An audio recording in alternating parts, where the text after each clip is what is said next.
Malappuram Karuvarakundu aided സ്കൂളിൽ വ്യാജ നിയമന രേഖ ഉണ്ടാക്കിയതിൽ ക്രിമിനൽ നടപടിക്ക് ശുപാർശ. വ്യാജരേഖ ഉണ്ടാക്കിയ അധ്യാപകർ കൈപ്പറ്റിയ 1 കോടി രൂപ സർക്കാരിലേക്ക് തിരിച്ചടക്കണമെന്നും റിപ്പോർട്ട്. സംഭവത്തിൽ മലപ്പുറം വിദ്യാഭ്യാസ ഉപഡയറക്ടർ പൊതുവിദ്യാഭ്യാസ ഡയറക്ടർക്ക് റിപ്പോർട്ട് കൈമാറി. കരുവാരക്കുണ്ട് DNOUP സ്കൂളിലെ അധ്യാപക നിയമനത്തിലാണ് വ്യാപക ക്രമക്കേട് കണ്ടെത്തിയത്.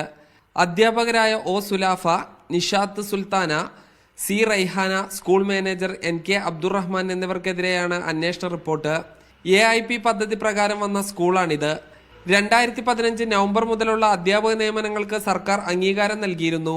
എന്നാൽ ജോലി ചെയ്യാത്ത കാലയളവിൽ ജോലി ചെയ്തു എന്ന വ്യാജരേഖ ഉണ്ടാക്കി സർക്കാരിൽ നിന്നും ശമ്പളം കൈപ്പറ്റിയെന്നാണ് DDയുടെ അന്വേഷണത്തിൽ കണ്ടെത്തിയത്. 8 വർഷം കൊണ്ട് 3 അധ്യാപകരുമായി 1 കോടി രൂപയോളം കൈപ്പറ്റി. ഈ തുകയും പിഴപ്പലിശയും അടക്കം സർക്കാരിലേക്ക് അടയ്ക്കണം.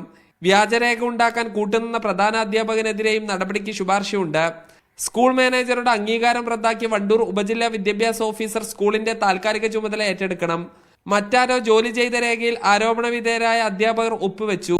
ഇവർക്കായി വ്യാജ ഹാജർ പട്ടിക തയ്യാറാക്കി. മറ്റ് സ്വകാര്യ ജോലി ചെയ്ത് ശമ്പളം വാങ്ങിയ കാലയളവിലാണ് സർക്കാർ ശമ്പളവും കൈപ്പറ്റിയത് എന്നതടക്കമുള്ള ഗുരുതര കണ്ടെത്തലുകളാണുള്ളത്. അന്വേഷണ റിപ്പോർട്ടിന്മേൽ ഉടൻ സർക്കാർ നടപടിയെടുക്കാനാണ് സാധ്യത. മീഡിയ 1 മലപ്പുറം.